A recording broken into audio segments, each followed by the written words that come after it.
Avez-vous déjà réfléchi à l'importance d'avoir un moment de dévotion personnelle pour notre croissance spirituelle? Dans le monde moderne, il est facile de mettre de côté ces moments intimes avec Dieu, mais ce faisant, nous sacrifions notre connexion spirituelle par commodité. Comment pouvons-nous maintenir une vie spirituelle dynamique, malgré le stress quotidien?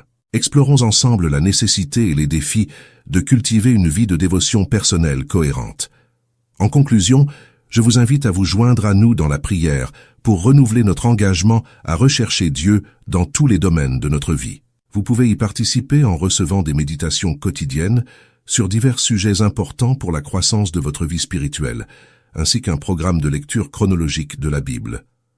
En devenant membre, vous contribuez à la croissance de ce ministère, tant par la quantité que par la qualité du matériel que nous pouvons proposer. Notre objectif est de transmettre le message de la croix au plus grand nombre. Nous présenterons ici les formes de prière que nous pratiquons à l'église Yoido Full Gospel à Séoul, en Corée. Nous ne voulons pas dire que nous avons épuisé toutes les formes possibles de prière. Peut-être connaissez-vous une forme que nous n'avons pas mentionnée. Cependant, ce que nous allons exposer est basé sur notre expérience et explique certaines des raisons du développement particulier qu'a connu notre Église. La première forme de prière est notre dévotion personnelle. Si nous voulons maintenir une croissance spirituelle continue, nous devons régulièrement entretenir une vie de dévotion. Si nous arrêtons de prier, nous commencerons à ralentir et à vivre de l'élan initial. Dans de nombreuses régions du monde, le christianisme est devenu une religion traditionnelle, pleine de ritualisme et peu de vie. Dans cette époque pressée dans laquelle les gens vivent, il est difficile d'établir et de maintenir un temps de dévotion personnelle. La télévision et Internet occupent une place de plus en plus prédominante dans nos vies, ce qui nous amène à perdre davantage du temps précieux qui pourrait être consacré à la prière. Ce qui se passe, c'est que plus la civilisation avance, plus les distractions qui empêchent les hommes et les femmes de consacrer du temps à la prière quotidienne augmentent. La seule façon d'échapper à ce piège est de prendre conscience de l'extrême importance d'observer chaque jour notre temps de dévotion. Il existe de nombreuses raisons de prier quotidiennement. Premièrement, lorsque nous commençons la journée par la prière. Avez-vous déjà réfléchi à la façon dont commencer la journée par la prière peut tout transformer? Dieu aime travailler tôt dans nos cœurs. Il est un fleuve dont les ruisseaux réjouissent la cité de Dieu, le sanctuaire des demeures du Très-Haut. Dieu est au milieu de lui, il ne sera pas ébranlé. Dieu vous aidera à l'aube. Psaume chapitre 6, versets 4 et 5. Réveille mon âme. Réveillez-vous, harpe et lyre. Je veux me réveiller à l'aube. Psaume chapitre 57, verset 8. Ce même message est répété dans le psaume chapitre 108, verset 2, montrant l'habitude du roi David de se lever très tôt chaque jour pour louer et magnifier Dieu. C'est pourquoi Dieu témoigne que David était un homme selon son cœur. Mais il ne s'agissait pas seulement de louanges et d'adoration matinale. David a également cherché le Seigneur pendant cette précieuse heure du matin. Dieu, tu es mon Dieu, je te chercherai intensément. Mon âme a soif de toi. Tout mon être te désire comme une terre aride, épuisée et assoiffée. Je t'ai vu dans le sanctuaire et j'ai vu ta puissance et ta gloire. Parce que ton amour vaut mieux que la vie, mes lèvres te glorifieront tant que je vivrai, et en ton nom je lèverai mes mains. Psaume, chapitre 63, versets 1 à 4. Dieu a promis que ceux qui se lèvent tôt pour le chercher le trouveront. J'aime ceux qui m'aiment et ceux qui me cherchent me trouveront bientôt. Proverbe chapitre 8, verset 17. Alors que diriez-vous de commencer la journée par une conversation sincère avec Dieu? Cela peut faire toute la différence dans votre vie spirituelle et dans votre vie quotidienne. Lorsque nous commençons la journée par la prière, nous acquérons la force spirituelle et physique dont nous avons besoin pour faire face à nos responsabilités. Mon âme te désire la nuit, tandis que mon esprit en moi se réveille tôt pour te chercher. Parce que lorsque des jugements sont rendus par toi sur terre, les habitants du monde apprennent la justice. Ésaïe chapitre 26, verset 9. Rechercher le Seigneur le matin apporte sagesse et discernement. Isaïe a appris les jugements de Dieu dans son esprit. J'ai remarqué que la sagesse de Dieu, qui me vient dans la dévotion matinale, me rend plus efficace. En quelques minutes, je sais ce que Dieu veut que je fasse dans chaque situation. Avec la pensée du Christ, je n'ai pas besoin de passer des jours à juger un problème. Notre moment de dévotion n'est pas seulement la prière, Cela devrait inclure la lecture de la Bible. Souvent, dans le ministère pastoral, nous étudions les Écritures simplement à la recherche de messages à prêcher. Mais la vérité est que nous devons aussi lire la Bible pour nourrir notre cœur. Dans mon cœur, j'ai gardé ta parole afin de ne pas pécher contre toi. Psaume chapitre 119, verset 11. L'exposition de tes paroles est claire et fait comprendre au simple. Psaume chapitre 119, verset 130. Dieu peut nous parler à travers les Écritures, en particulier le matin, lorsque l'esprit est encore dégagé des conflits de la journée. Ainsi, nous sommes plus prédisposés à recevoir ses conseils et ses instructions. En tant que ministre de l'Évangile, je dois toujours me rappeler que ma prédication et mon enseignement doivent découler de l'étude personnelle de la parole de Dieu. Ceux qui m'écoutent recevront des bénédictions, tout comme je reçois également des bénédictions de la parole de Dieu. Si je suis motivé, je peux motiver les autres. Je ne peux inspirer les autres que dans la mesure où je suis inspiré par le Saint-Esprit. Par conséquent, je dois lire la Bible quotidiennement pendant les moments de dévotion. La deuxième forme de prière est le culte familial. Même si cette phrase est répétée et connue, il n'en reste pas moins vrai que la famille qui prie ensemble reste unie. La télévision et Internet sont en train de devenir le centre d'activité de la plupart des familles, non seulement aux États-Unis, mais dans de nombreuses régions du monde. Avec les jeux vidéo et les émissions de télévision, les familles ont de plus en plus de mal à dîner ensemble, et encore moins à prier ensemble. Des recherches révèlent que les enfants américains passent en moyenne 40 heures par semaine à regarder la télévision, et ce temps augmente chaque année. Les taux de divorce sont très élevés. Dans certains endroits, plus de gens divorcent que se marient. Il semble que le grand gagnant de la bataille menée dans les foyers soit Satan. Comment pouvons-nous empêcher que cette bataille n'affecte nos familles?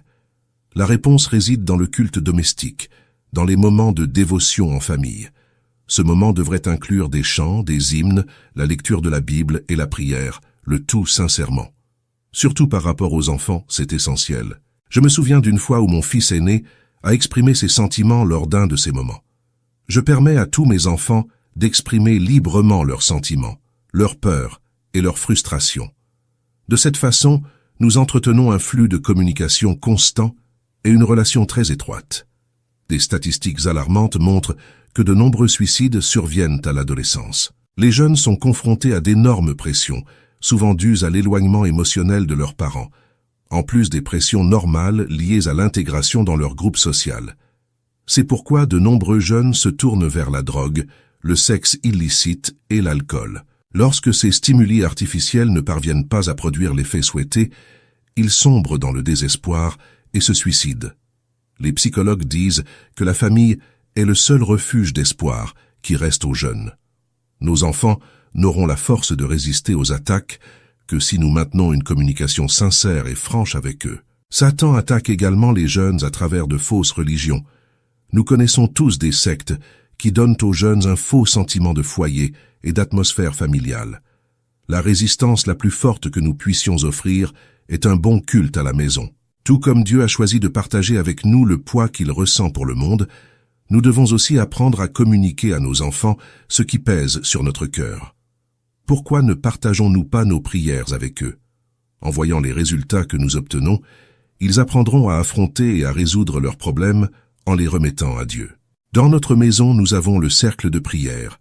Chaque jour, nous nous donnons la main et commençons à prier. Si un de mes enfants a des difficultés dans une matière à l'école, cela devient un problème familial qui doit être présenté au trône de grâce. Par exemple, je prie ainsi, « Seigneur, aide mon enfant avec cette épreuve. Puisse-t-il apprendre le sujet si bien qu'il reçoit une note élevée pour ta gloire ?» Ma femme, Grace, a aussi ses inquiétudes. C'est une personne très importante dans mon ministère. Parfois, vos préoccupations sont liées à l'éditeur que vous gérez ou à un programme musical auquel vous participez.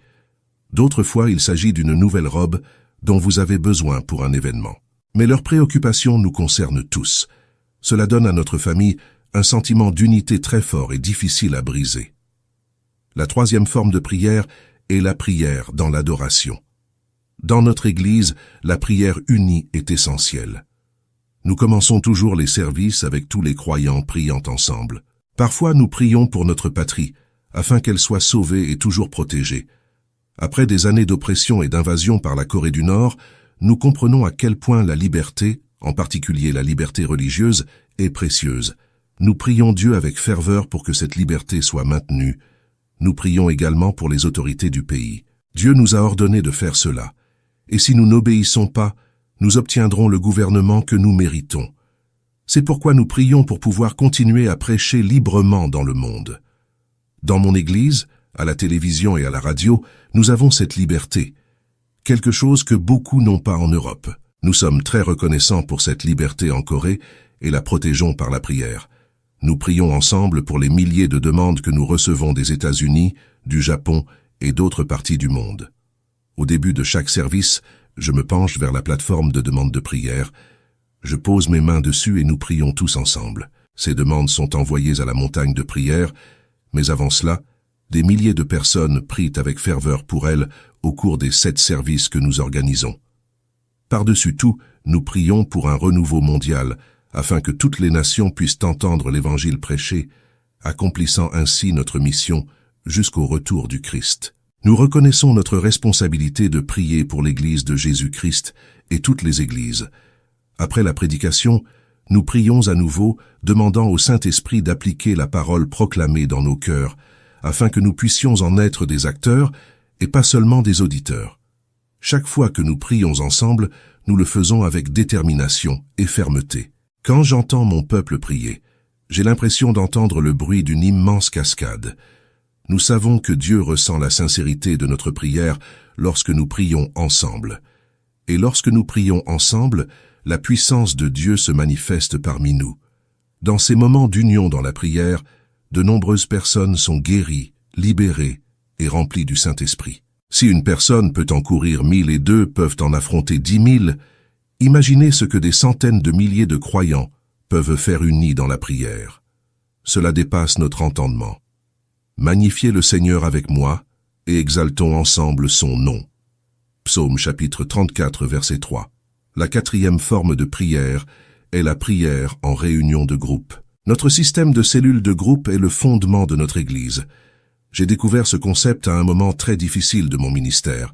Lorsque mon Église comptait 3000 membres, je pensais pouvoir tout gérer moi-même. Ils prêchaient, visitaient et priaient pour les malades. Mais à mesure que l'Église grandissait, je devenais plus faible.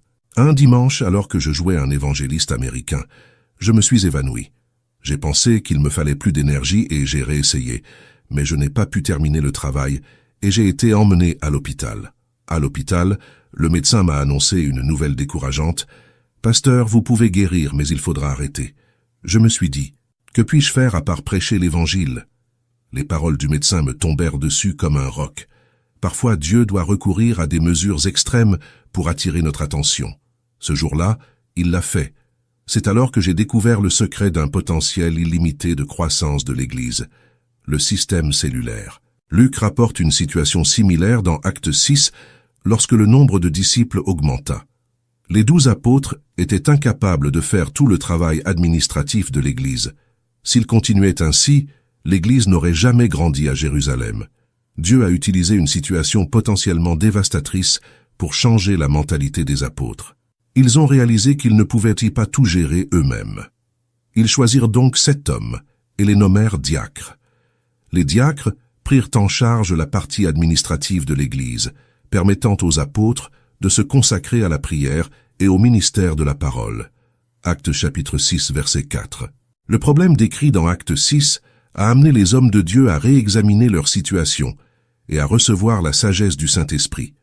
Cette sagesse les a amenés à déléguer leur autorité à d'autres, favorisant ainsi une croissance illimitée. J'ai remarqué qu'il y a plusieurs textes dans le livre des Actes dans lesquels les disciples se réunissaient en grands et petits groupes. Je vous donne quelques instructions tirées des Actes et de Romains qui m'ont ouvert les yeux sur la validité de l'utilisation quotidienne du système cellulaire. Ils persévéraient d'un commun accord dans le temple, rompaient le pain de maison en maison et prenaient leur repas avec joie et simplicité de cœur, louant Dieu et ayant la faveur de tout le peuple. Et le Seigneur leur ajoutait chaque jour ceux qui étaient sauvés. Actes chapitre 2, versets 46 et 47. Cette pratique de se réunir en petits groupes, de partager la vie et de prier ensemble est fondamentale pour la croissance spirituelle et l'unité de l'Église. C'est ainsi que nous renforçons notre foi et nous soutenons les uns les autres, créant ainsi une communauté forte et dynamique. La 5e forme de prière est la prière en montagne. L'endroit que nous appelons Prayer Hill n'est pas seulement un espace dédié à la prière, c'est bien plus. À l'origine, le terrain était un cimetière, ce qui est important dans un pays traditionnellement bouddhiste, comme la Corée. En 1973, lors de la construction de notre temple actuel, il y a eu une appréciation du dollar qui a entraîné une dévaluation de la monnaie coréenne. Le pays est entré dans une profonde récession, aggravée par la crise pétrolière. De nombreuses personnes ont perdu leur emploi et leurs revenus ont chuté de façon drastique. À cette époque, nous avions signé des contrats avec une entreprise de construction et étions confrontés à une augmentation sans précédent des coûts de construction. J'ai commencé à craindre un effondrement financier et je suis devenu très angoissé. J'ai adopté une attitude défaitiste et je m'asseyais parfois dans le bâtiment inachevé, souhaitant que les poutres me tombent sur la tête. À ce moment crucial de mon ministère, un groupe de personnes de l'Église a décidé de venir dans notre propriété et de commencer à construire une salle de prière, principalement à cause du pasteur qui souffrait tant. Même si je ressentais le besoin de quelque chose comme ça dans notre Église, j'étais inquiet des dépenses supplémentaires et des factures qui s'accumulaient sur mon bureau.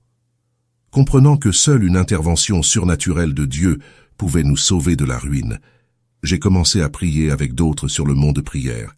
Un soir, alors que nous prions sur le sol du temple encore inachevé, des centaines de personnes sont venues prier avec moi. À un moment donné, une femme âgée est venue vers moi. Alors qu'il s'approchait de la chaire, j'ai remarqué que ses yeux étaient pleins de larmes. Elle s'est penchée et a dit « Pasteur, je veux donner ces objets afin que vous puissiez les vendre et obtenir de l'argent pour notre fonds de construction. » J'ai regardé ses mains et j'ai vu un bol et une paire de baguettes pour manger du riz. J'ai répondu « Mais ma sœur, je ne peux pas accepter ces choses qui te sont si essentielles. » Mais elle continue, les larmes coulant abondamment sur son visage ridé. « Je suis une vieille femme et je n'ai rien de valeur à donner à mon Seigneur. Pourtant, je veux apporter ma contribution. » Cette scène a profondément touché mon cœur. La foi et le dévouement de cette dame m'ont montré le pouvoir de la prière et de l'abandon total à Dieu. Sur le mont de prière, nous trouvons force et renouveau. C'est un endroit où nous nous connectons avec Dieu d'une manière particulière, où nos soucis lui sont confiés et où nous trouvons la paix au milieu des tempêtes de la vie. La colline de prière est devenue un symbole d'espoir et de foi pour notre communauté. C'est là que nous nous rassemblons pour rechercher l'intervention divine, pour crier à l'aide et pour rendre grâce pour les bénédictions reçues. C'est un lieu où la présence de Dieu est palpable, où chaque prière est une expression de notre confiance en lui. La prière sur la montagne nous rappelle que même dans les moments les plus difficiles, Dieu est avec nous. Il entend nos appels et répond d'une manière à laquelle nous ne nous attendons souvent pas. La foi de cette femme âgée et de tous ceux qui nous ont rejoints sur le mont de prière est un témoignage du pouvoir transformateur de la prière et de l'importance de se donner complètement à Dieu. Jésus m'a sauvé par sa grâce. Ces objets sont tout ce que je possède. Laissez-moi donner ceci à Jésus. Je peux envelopper le riz dans du papier journal. Je sais que je vais bientôt mourir, et je ne veux pas rencontrer Jésus sans lui avoir rien donné sur cette terre. Quand elle a fini de parler, toutes les personnes présentes ont pleuré. La présence du Saint-Esprit a rempli la pièce, et nous avons tous commencé à prier par l'Esprit. Au fond de la salle, il y avait un commerçant très ému qui disait « Pasteur, je veux acheter ce bol et ces baguettes pour 1000 $. Après cela, tout le monde a commencé à donner ses biens. Ma femme et moi avons vendu notre petite maison et avons fait don de l'argent à l'église. C'est cet esprit de contribution qui nous a sortis de la ruine. Au fil des années, le mont de prière est devenu un lieu où des milliers de personnes viennent quotidiennement prier, jeûner et rechercher la présence de Dieu. Plus tard, nous avons construit une grande salle pouvant accueillir 10 000 personnes, mais aujourd'hui elle est trop petite pour le nombre de personnes qui s'y rendent. La fréquentation varie, mais généralement environ 3000 personnes y assistent quotidiennement pour prier, jeûner, adorer et vénérer notre saint et précieux Seigneur. Dans cette atmosphère de prières intenses, des guérisons et des miracles se produisent à tout moment. L'année dernière, plus de 300 000 personnes sont passées par le mont prière. Dans notre retraite également, nous sommes la première ligne de notre attaque contre les forces du mal. Il n'y a aucun autre endroit sur terre où plus de gens jeûnent et prient que là-bas, et Dieu répond à nos prières. Les bénédictions sont trop nombreuses pour être comptées. Sur le mont de prière, nous trouvons un refuge, un lieu où nos âmes peuvent se reposer et se renouveler. Chaque larme, chaque supplication, chaque cri est entendu par Dieu. C'est un lieu où la foi est renforcée et où nous voyons la puissance de Dieu se manifester de manière incroyable. La présence de Dieu est palpable, et chaque personne qui gravit la montagne ressent ce lien profond avec le Créateur. L'histoire de cette femme âgée et de son humble offrande nous rappelle que Dieu voit le cœur. Il ne regarde pas la valeur matérielle, mais l'intention et la foi qui se cachent derrière chaque geste. Et c'est cette foi, cet abandon total, qui a déplacé des montagnes et apporté des miracles à notre communauté. Sur le mont de prière, nous apprenons que la vraie richesse réside dans notre connexion avec Dieu et dans notre volonté de nous donner entièrement à lui. Alors, lorsque vous vous sentez dépassé, souvenez-vous du mont de prière. N'oubliez pas qu'il existe un endroit où vous pouvez aller, où vos soucis peuvent être confiés à Dieu, où vous pouvez trouver la paix et le renouveau. Et sachez que tout comme Dieu a répondu à nos prières, il répondra également aux vôtres. Le jeûne et la prière sont des pratiques essentielles que nous utilisons pour faire face à nos défis. L'importance du jeûne et de la prière ne peut être surestimée. Si nous voulons des réveils et restons fermes sur le mont de prière, il ne suffit pas d'avoir des groupes de prière. Nous avons besoin d'endroits où les croyants peuvent prier seuls. Nous avons nos grottes de prière, de petits compartiments creusés à flanc de montagne où les gens peuvent être en silence et en tranquillité, en présence de Dieu. J'ai mon propre lieu de prière où je ferme la porte et communie avec mon Père céleste dans une prière intense pendant une longue période. Mount Prayer est une véritable retraite spirituelle où nous nous préparons à accueillir des milliers de personnes, non seulement de Corée, mais du monde entier. Ceux qui cherchent un endroit où trouver le Saint-Esprit peuvent le trouver ici. Il n'y a aucun endroit sur terre où la prière soit plus intense que cette montagne. Les gens ne se contentent plus d'entendre parler des grandes œuvres de Dieu. Ils veulent voir ce qu'il fait. C'est pourquoi nous ouvrons des routes, construisons des logements et agrandissons les installations existantes pour accueillir l'œuvre que Dieu réalisera. David a écrit « Il transforma le désert en étang d'eau et la terre ferme en source. Il y installa les affamés et ils bâtirent une ville pour y vivre. » Psaume chapitre 107 versets 35 et 36. Il dit également « Toutes les nations craindront le nom de l'Éternel, et tous les rois de la terre craindront sa gloire, car l'Éternel a bâti Sion en sa gloire, est apparu à la prière des impuissants et n'a pas méprisé leur prière. Cela sera enregistré pour la génération future et pour le peuple qui sera créé. » Psaume chapitre 102, versets 15 à 18. Beaucoup de gens me demandent, si certaines personnes peuvent passer toute la nuit dans une boîte de nuit, pourquoi les croyants consacrés ne peuvent-ils pas passer ce temps à prier et à adorer Dieu? Tout dépend si nous prenons au sérieux la question du réveil. Chaque vendredi, notre équipe commence à se réunir à 22 heures et commence par une prière silencieuse. Ensuite, je présente une étude substantielle de la parole de Dieu. Comme nous n'avons pas les contraintes de temps que j'ai habituellement le dimanche, je peux étudier lentement en prenant jusqu'à 2 heures. Bien sûr, nous avons un horaire prévu, car les gens ne viendraient pas aussi souvent s'ils devaient rester assis toute la nuit à prier. Après l'étude biblique, nous avons commencé à prier. Nous prions pour des problèmes spécifiques, des problèmes dans notre Église, mais aussi pour nos propres besoins. Après ce temps de prière, nous appelons les chorales et un des pasteurs prêche. Ensuite, nous chantons à nouveau et nous nous préparons à entendre des témoignages personnels de ce que Dieu fait.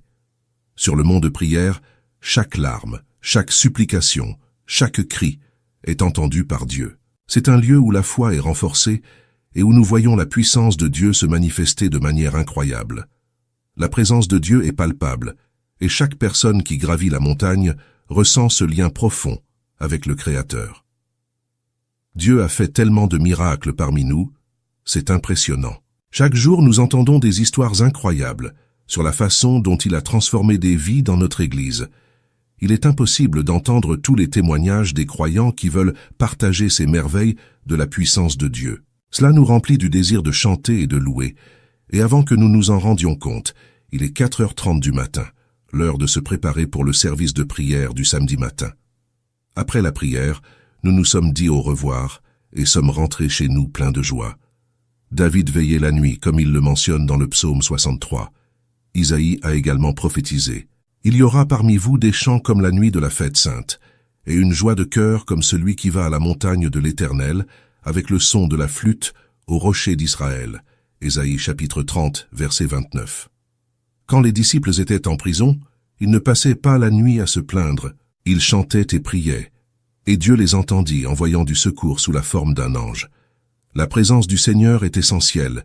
Jésus a promis que lorsque nous nous rassemblerons en son nom, il sera parmi nous. Il n'est pas difficile de passer la nuit en prière lorsque le doux parfum de la présence du Seigneur remplit l'endroit où nous sommes. Dans certains pays, le samedi est un jour de repos, mais en Corée, c'est un jour de travail normal. De nombreux croyants, après avoir passé la nuit en prière, rentrent chez eux, se préparent et se mettent au travail. David lui-même a déclaré qu'il ne voulait pas donner à Dieu quelque chose qui ne lui coûterait rien. Bien que passer une nuit en prière ne soit pas facile, c'est ainsi que nous entretenons la flamme du réveil ici en Corée.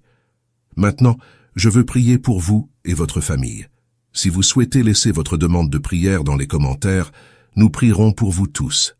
Je prierai pour bénir votre journée et votre semaine au nom de Jésus. Mais d'abord, je ferai des déclarations tirées de la parole de Dieu concernant votre vie.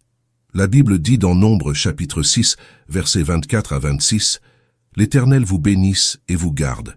L'Éternel fait briller sa face sur vous et vous accorde sa grâce. L'Éternel tourne sa face vers vous et vous donne la paix. Que le Seigneur vous bénisse des bénédictions d'Abraham, des bénédictions de Deutéronome 28 et des bénédictions obtenues par Jésus sur la croix du Calvaire. Que la bénédiction de Dieu le Père, de Dieu le Fils et de Dieu le Saint-Esprit repose sur vous et votre famille aujourd'hui et toujours. Que le Seigneur vous garde et vous protège des dangers, des maladies et des menaces, ainsi que de toute la puissance des ténèbres. Si l'ennemi vient contre vous par un seul chemin, vous devrez fuir par 7 chemins au nom de Jésus. Que le Seigneur vous favorise partout où vous allez. Puissiez-vous réussir partout où vous allez. Que tout ce sur quoi vous posez la main soit béni au nom de Jésus. Puissiez-vous avoir un avantage au nom de Jésus. Que le Saint-Esprit soit votre avantage. De grandes choses vont se produire cette semaine. Dieu se manifestera d'une manière incroyable. Votre téléphone sonnera avec une bonne nouvelle, les emails positifs que vous attendiez arriveront. Votre promotion sera publiée. Le salut de votre famille est plus proche. Les portes de l'emploi s'ouvrent. La guérison divine est sur votre vie. Recevez au nom de Jésus. Je déclare au nom de Jésus que vous et votre famille servirez le Seigneur Jésus. Je déclare la prospérité de Dieu sur votre vie, une prospérité qui n'ajoute pas de tristesse. Au nom de Jésus, je déclare sur ta vie le psaume 91, un psaume de protection. Celui qui habite sous l'abri du Très-Haut habitera à l'ombre du Tout-Puissant. Je dirai à l'Éternel, mon refuge et ma forteresse, mon Dieu en qui j'ai confiance. Il te délivrera du piège du chasseur et contre la peste mortelle. Il te couvrira de ses plumes, et sous ses ailes, tu trouveras un refuge. Sa fidélité sera ton bouclier et ta protection. Tu ne craindras ni la terreur de la nuit, ni la flèche qui vole le jour, ni la peste qui rampe dans les ténèbres, ni la peste qui ravage les ténèbres à midi. 1000 tomberont à tes côtés et 10 000 à ta droite, mais rien ne t'atteindra. Et vois le châtiment des méchants. Parce que tu as fait de l'Éternel ton refuge, du Très-Haut ta demeure, aucun mal ne t'atteindra, aucun fléau n'atteindra ta tente, car il ordonnera à ses anges de te protéger. Vous garderez dans toutes vos voies. Vous foulerez le lion et le serpent. Vous foulerez le lion fort et le serpent. Je te protégerai parce que tu connais mon nom. Il me criera, et je lui répondrai, et je serai avec lui dans la détresse. Je le délivrerai et je l'honorerai. Avec une longue vie, je te satisferai et te montrerai mon salut. Seigneur mon Dieu et mon Père, je te remercie, Seigneur Jésus, parce que tu entends notre prière et tu réponds toujours. Seigneur notre Dieu, je ne sais pas ce que vit cette personne, mais toi si. Vous connaissez le fond du cœur, vous connaissez les besoins de chacun de vos enfants. En ce moment, je veux prier en bénissant la vie de la personne qui entend cette prière. Puissiez-vous être bénis. Que cette maison reflète la gloire du Seigneur, la paix du Christ, les bénédictions de Dieu sur cette famille au nom de Jésus-Christ. Père, Continue de bénir tes fils, continue de bénir tes filles, Seigneur, au nom de Jésus, pour la gloire de ton nom. Que tout mal tombe à terre, que tout mauvais esprit qui s'élève contre cette personne, qui entend cette prière, soit annulé.